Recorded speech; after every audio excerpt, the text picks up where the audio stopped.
What is going on, guys? I hope you're all doing well. Before we start with the video, I just want to remind you guys that if you're watching, there's a pretty good chance that you're not subscribed to the channel. So if you haven't already and you enjoy more NBA content like this, I would greatly appreciate it if you hit that subscribe button. And also be sure to leave a like.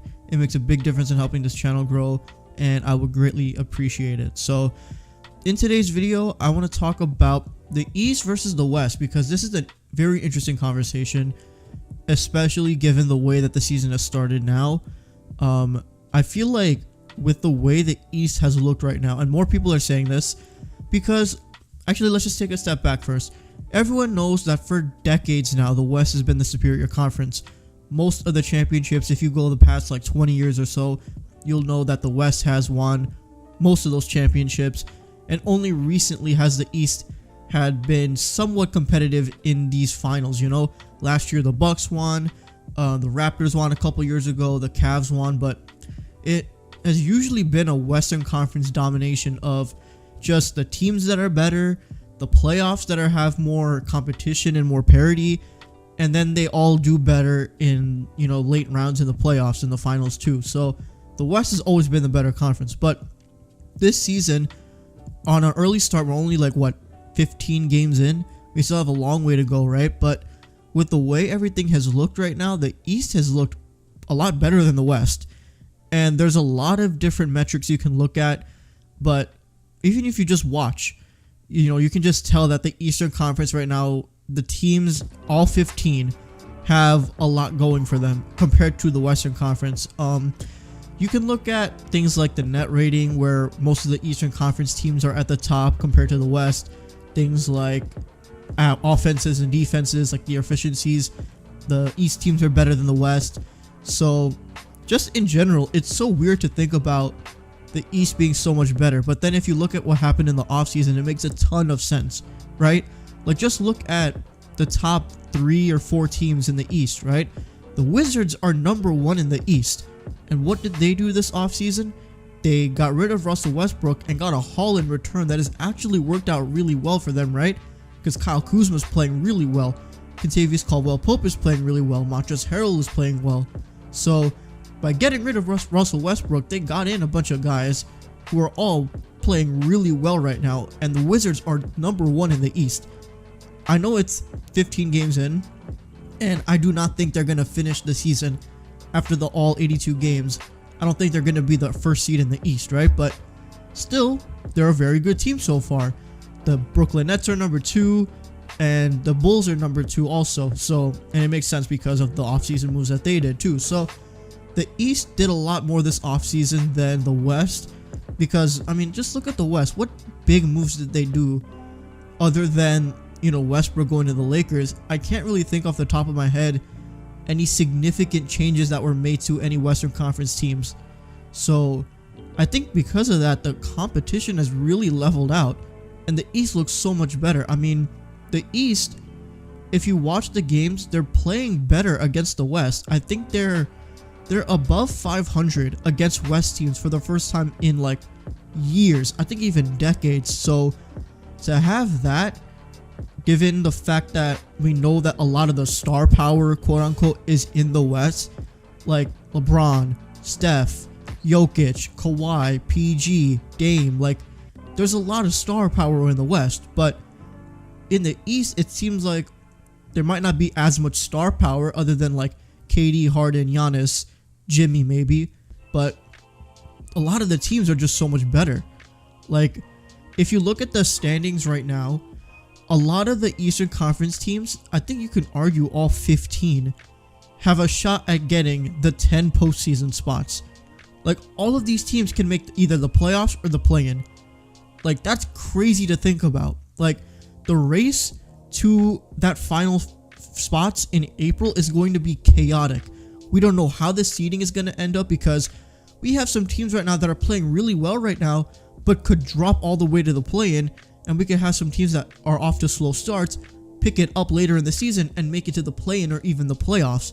That's crazy to think about. Like, the Magic are near the bottom of the East, but their 5-man starting lineup is one of the best in net rating. So could they make a play-in spot? They actually really could. I mean, that's a different subject that I'll talk about with the Magic, but the Pistons can do it, the Magic can do it. Like, there's no real obvious team that's tanking, you know what I mean?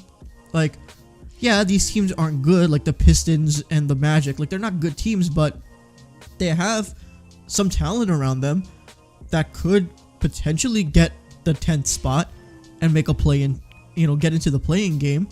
In the West, that's just not the case, because it feels like outside of like the few teams that we all know, there are a few teams near the bottom that we all know have no chance of doing anything, right? Like the Pelicans are the worst team in the NBA. They're god awful.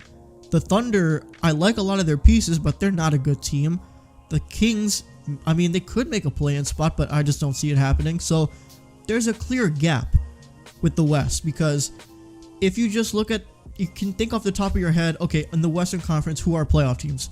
The Warriors, the Lakers, maybe the Clippers, the Jazz, the Suns. Like, there's teams that you know are playoff teams and play-in teams, and you know which teams are not going to be anywhere near that. In the East, there's a really good question about who is a play-in team and who's a playoff team. Like, there's going to be a real competition with them. In the West, there just isn't that.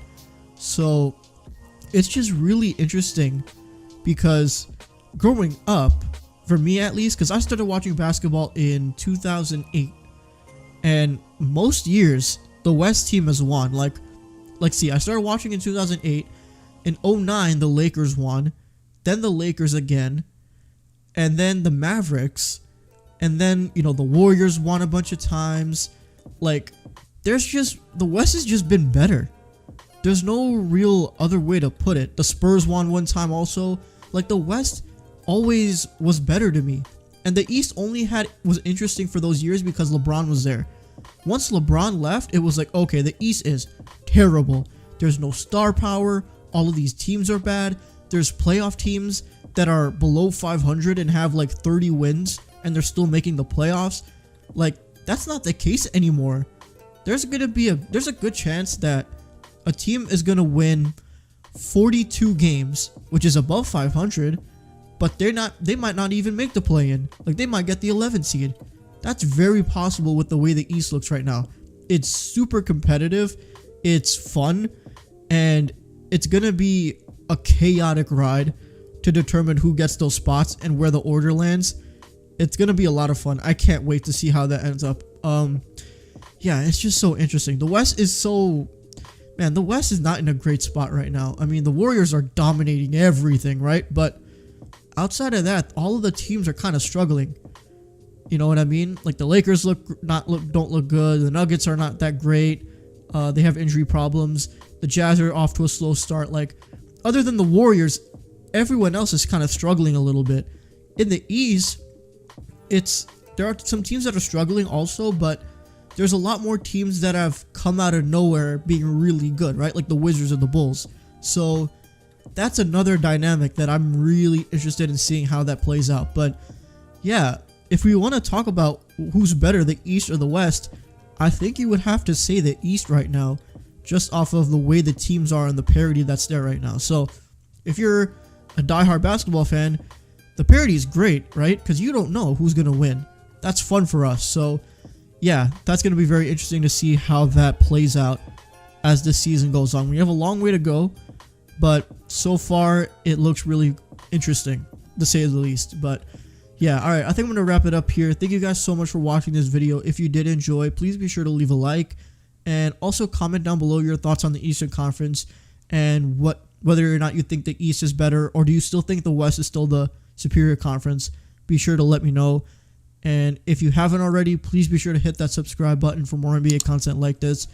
On Saturday, I'm going to have a video on my Chicago Bulls and the really awesome start that they've been on.